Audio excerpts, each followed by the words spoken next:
ओम जल महल civil line पर परिणीता राजे बेटी राजा राहुल राजा द्वारा भागवत कथा का आयोजन किया गया है, जिसके तहत दूसरे दिन भागवत कथा आचार्य पंडित संतोष भार्गव जी ने पूजन कर कथा का शुभारंभ किया। इस अवसर पर समाज सेवियों ने भागवत कथा ग्रंथ आरती की, जिसमें बलदेव राज, बल्लू जी, संजय रावत, सुख सिंह, गौतम आर.पी. गुप्ता, हरीश चंद्र मिश्रा, श्रीमती आकांक्षा रावत, मंजू गोस्वामी, श्रीमती गायत्री मौर्य आदि भगवताचार्य पंडित संतोष भार्गव जी से आशीर्वाद लिया। इस अवसर पर भगवताचार्य जी ने कहा कि जो भी भक्तगण सच्चे मन और श्रद्धा से भागवत कथा सुनता है और करवाता है, वह मोक्ष प्राप्त करता है। भागवत कथा हमें जीवन में सच्चाई कार्य करने की प्रेरणा प्रदान करती है और इस अवसर पर उपस्थित सभी लोगों ने भागवत कथा के अनुष्ठान में भागीदारी की और भगवान की आरती ली। इस अवसर पर भागवत मंडली के साथ आए मंडली के कलाकारों ने राधा कृष्ण के रूप में प्रस्तुति दी। इस अवसर पर बड़ी संख्या में भक्तगण उपस्थित रहे।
द्वारा ओम महल पैलेस में हो रही भागवत कथा से निश्चित ही हम लोगों को बहुत प्रेरणा और ज्ञान मिल रहा है। उन्होंने बताया है कि भागवत कराने वाला व्यक्ति और भागवत सुनने वाला व्यक्ति को मोक्ष प्राप्त होता है।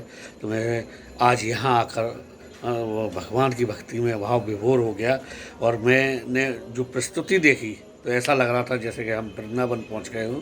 बहुत ही अच्छी भागवत कथा हो रही है। सभी लोगों को आकर यहाँ पुण्य लाभ अर्जित करना चाहिए। मैं संजय रावत, कृष्ण भक्त। बस ये कथा में आप क्या क्या संदेश देने वाले थोड़ा बताएं। भागवत कथा जन जन में भागवत कथा का प्रचार नारद जी के द्वारा फिर सुखदेव जी के द्वारा किया गया।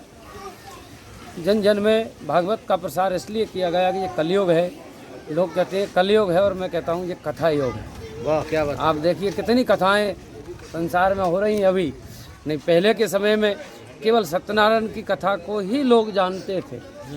सत्यनारायण की कथा हो गई मानो बहुत बड़ा कार्य हो गया। अब भागवत की कथा देखिए आप, कितना प्रचार प्रसार है इसका जन जन में। और मुक्ति का सही साधन व्यक्ति के जीवन में, व्यक्ति कैसे जीवन को जिए, ये संदेश भागवत देती है। महाराज जी, इसमें भागवत कथाओं में आयोजन में युवाओं को कैसे जोड़ा जाए, आप थोड़ा बताएं।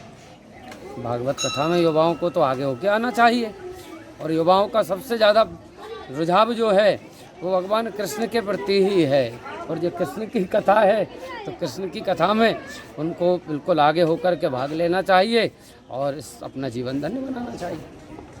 मैं आचार्य पंडित संतोष भार्गव, वॉइस ऑफ राइट्स के लिए दतिया से राजेंद्र पटवा की रिपोर्ट।